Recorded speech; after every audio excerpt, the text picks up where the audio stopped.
Hello everyone and welcome to another video. You've got Mr. Eveything English here, and as the literature exam is coming up very soon, I thought I'd make a quick video looking at the top 5 quotes in Macbeth. Now there's many other quotes you can use. There's loads out there. Yeah, if you Google Macbeth quotes, you're gonna get thousands and thousands and thousands. But this is what I think, or these are what I think are the top 5 quotes. Now the important thing is this, guys. You don't just learn these 5 quotes. You make sure you learn other quotes, you analyze other quotes, but these are 5 quotes that I think can be applied to a range of questions. Now without further ado, let's begin. I am using this copy, so if you want to follow with me, please do. So my first quote is from Act 1, Scene 5, line 40.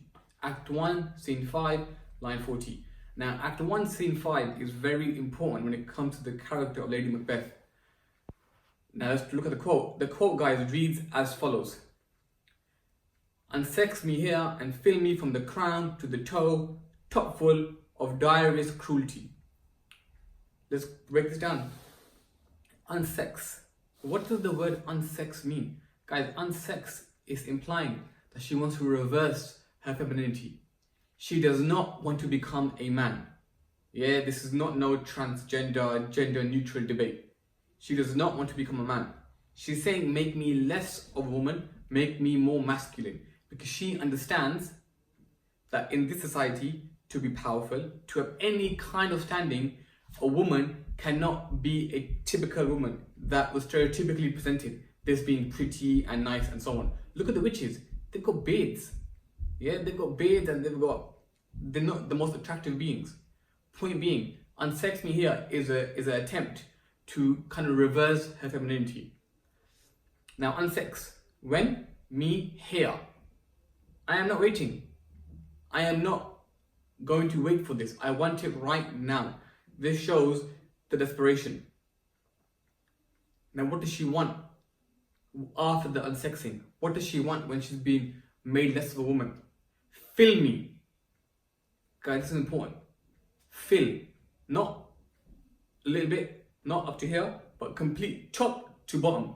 Fill me from the crown, from the top, from the crown, the head, to the toe. So fill from top to bottom. Fill you with what? Fill me from the crown to the toe, top full of direst cruelty.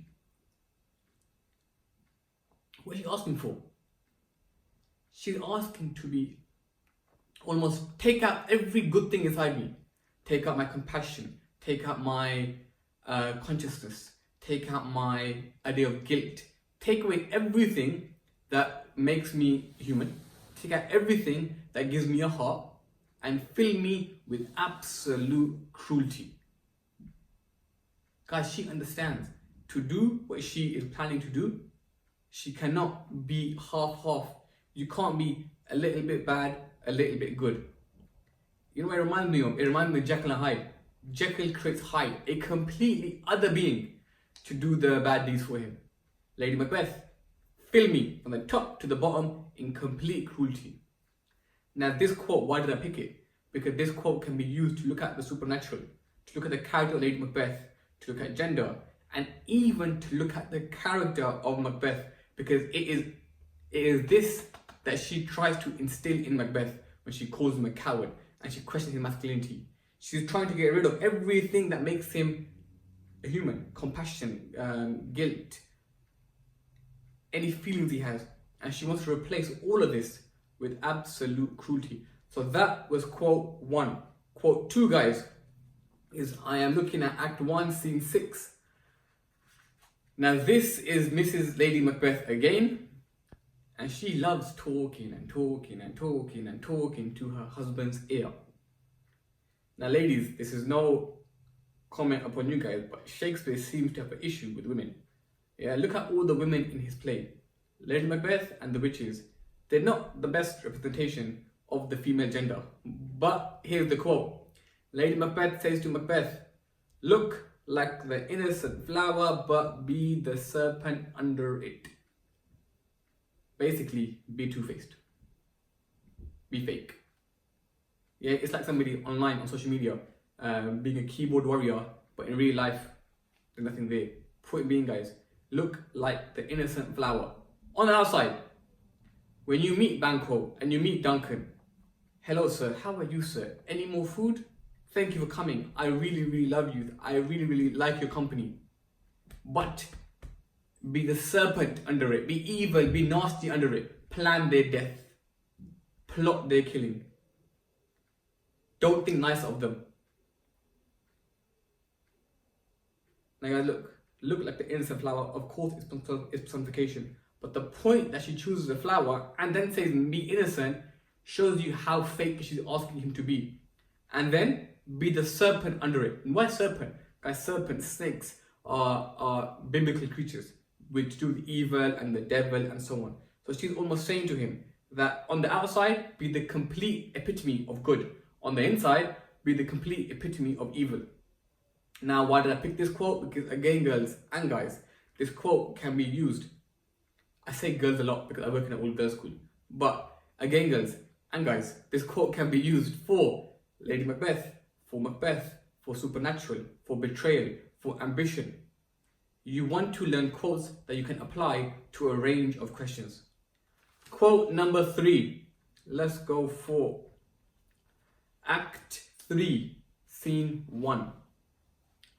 We skipped a bit. Remember guys, just the top 5 quotes. If I wanted to, if it was top 10, top 20, yes, we'll have more time. But number 3, guys, now we come to the character of Banquo. At this point in the play, Macbeth has just become king, and Banquo says, I fear thou playest most foully for it. Act 3, Scene 1, line 3. I fear thou playest most foully for it. First things first, I fear. Banquo is suspecting that Macbeth has been up to no good. Banquo is suspecting that Macbeth has been up to dodgy business, if you like. To get what? To get the kingship.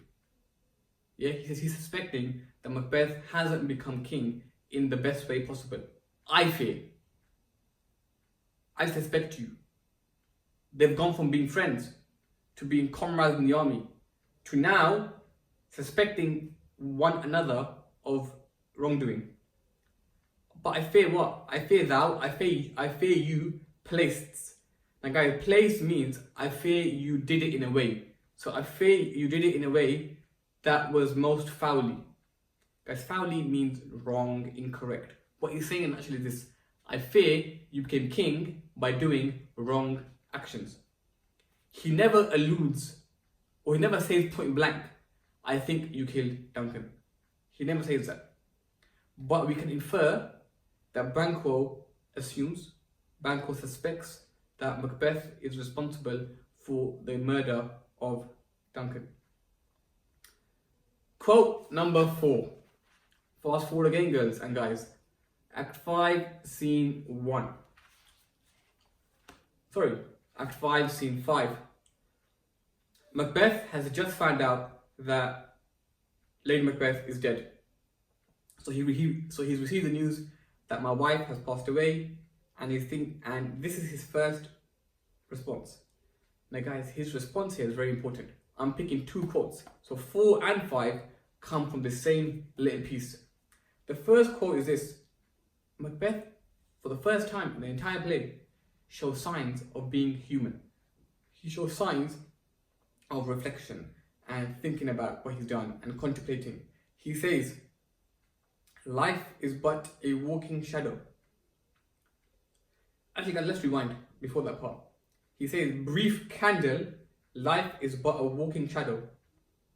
A poor player that struts and frets his hour upon the stage and then is heard no more. If in your exam you have a question on how the character of Macbeth changes, this one almost takes him back to the beginning. He almost comes full circle. Almost. He says, out, brief candle. What's the brief candle? That's a metaphor for life. Just the way a candle blows out really quickly. That's how life is. Whether it burns or whether you blow it out, life is not very long. Macbeth is thinking about his own life. He's thinking about what he's done. He realizes that, you know what, no matter what you do, whether you're a king, whether you're a teacher, whether you're a doctor, life is not very long. Life is but a walking shadow. Think what that means. Life is but a walking shadow. You could argue here that Macbeth is talking about the idea that, like a shadow, life is something that is always there, and it's always ticking along. You can never catch it. You can see it, but you can never catch and stop life. Just the way the shadow moves when you move, life moves. A poor player that struts and frets his hour upon the stage and then is heard no more. He says we're like actors. Life is like a performance. We all come, we play our part, and then we die. Guys, at this part in the play, Macbeth seems to be very reflective. It's the first sign of remorse that he shows. He's actually thinking, hold on, what is life all about? I've killed Duncan. I've killed Banquo. I've killed Macduff's family. But what have I accomplished? I am the king, fair enough. But I can't live forever. I can't be immortal. So he's contemplating his life. He's contemplating what it means. Now, quote number 5, I've also got it from the same part. Guys, quote number 5, I want you to use the bottom where it says Act 5, Scene 5, line 25. He says, it is a tale told by an idiot, full of sound and fury signifying nothing.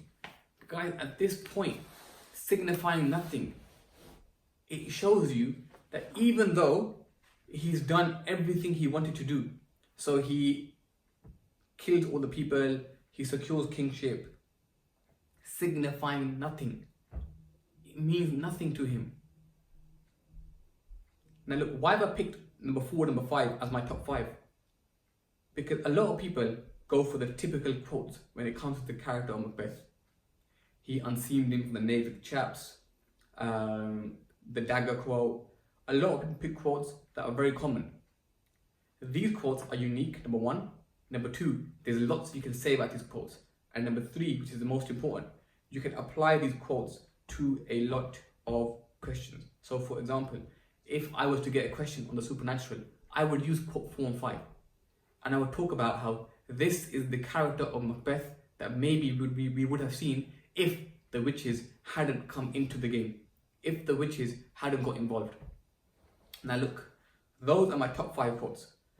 A lot of you message me on Instagram, a lot of you DM me saying do videos on top 5 quotes. So I will do videos on Macbeth, Inspector Call, Jekyll and Hyde, Christmas Carol, Blood Brothers, doing the top 5 quotes that you can literally copy and paste and use in your exams. I think we'll end the video there, because I'm not sure how long it's been, but I think it's been quite a while. Everyone, as always, we are now coming to the last stretch. Yeah, your English literature exam is what, 3 weeks? Yeah, May the 15th.